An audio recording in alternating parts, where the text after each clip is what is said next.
আবেদ আলী জীবন হঠাৎ আলোচনায় আসায় তার গ্রামের বাড়ি মাদারীপুরের ডাসার উপজেলার বোতলা এলাকায়। মানুষজন কি বলছেন তার সম্পর্কে? আবেদ আলী বাংলাদেশ সরকারি কাম কর্ম কমিশনের সাবেক একজন গাড়ি চালক ছিলেন। গত 15 বছর আগে তিনি অবসরে গেছেন। সরকারি গুরুত্বপূর্ণ 30টি প্রশ্ন ফাঁস চক্রের অন্যতম সদস্য এই আবেদ আলী জীবন।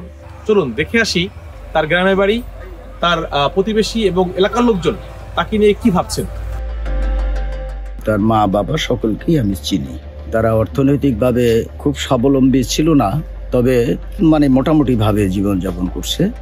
আবেদ আলী অনেক ছোটবেলার থেকেই ঢাকাতে অবস্থান করত। ছোটবেলায় ঢাকা চলে গেছে, শুনছি সেখানে একটা সরকারি চাকরি হয়েছে তার, অর্থাৎ ড্রাইভার। দেশের সবাই চেয়ারম্যানিতে দাঁড়া করানোর লেগে চিন্তা ভাবনা করছে, দাঁড়াইবে। আর এর মধ্যে তো কার কি চাল এটা তো আমরা জানি না।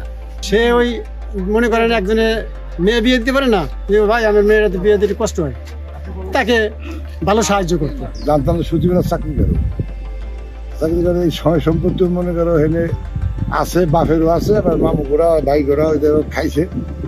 আর দ্বিতীয় নম্বরে যে শুনছি যে শেয়ারের ব্যবসা করছে, শেয়ারের ব্যবসা করছে, আর চাকরি করে শেয়ারের ব্যবসা করছে, আবার চাউলের ব্যবসা করছে, এটা আমরা শুনছি।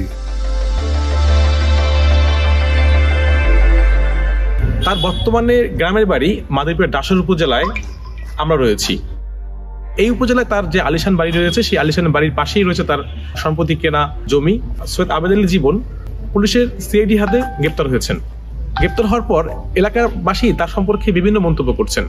এলাকার মানুষজন তার সম্পর্কে যে মন্তব্য করেছেন, সেই মন্তব্যের বাইরে আমরা খোঁজ খবরে জানতে পেরেছি যে আবেদ আলী জীবন এবং তার ছেলে এলাকায় প্রায় আসতেন। এলাকার মানুষের সাথে তারা খুবই অত্যন্তভাবে মিশতেন। এমনকি সর্বোচ্চ যেটা দেখা গেছে যে সম্প্রতি যে উপজেলা নির্বাচন, আগামী ডাসার উপজেলা নির্বাচন হবে, সেই নির্বাচনে একজন চেয়ারম্যান প্রার্থী হিসেবে মানুষের কাছে তার প্রচারণা করেছেন। এই প্রচারণার পাশাপাশি তার ছেলেও একইভাবে তানবীর রূপটা তার প্রকাশ করেছেন। বর্তমানে তার এলাকায় তাকে কিন্তু সেইভাবেই মানুষজন চিনছে। নতুন করে তিনি গ্রেপ্তার হওয়ার পর মানুষজনের চিন্তা ভাবনা তাকে নিয়ে পরিবর্তন হয়েছে।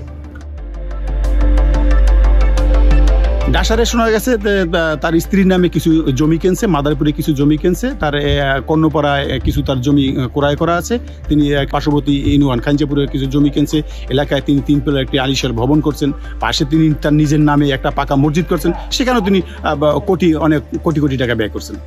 এই মসজিদটা বোধহয় 4-5 বছর আগে তৈরি করছে। তখন হয়তো আমরা কিছুটা অনুমান করছি যে এর কাছে কিছু টাকা পয়সা সম্ভবত সে অর্জন করছে।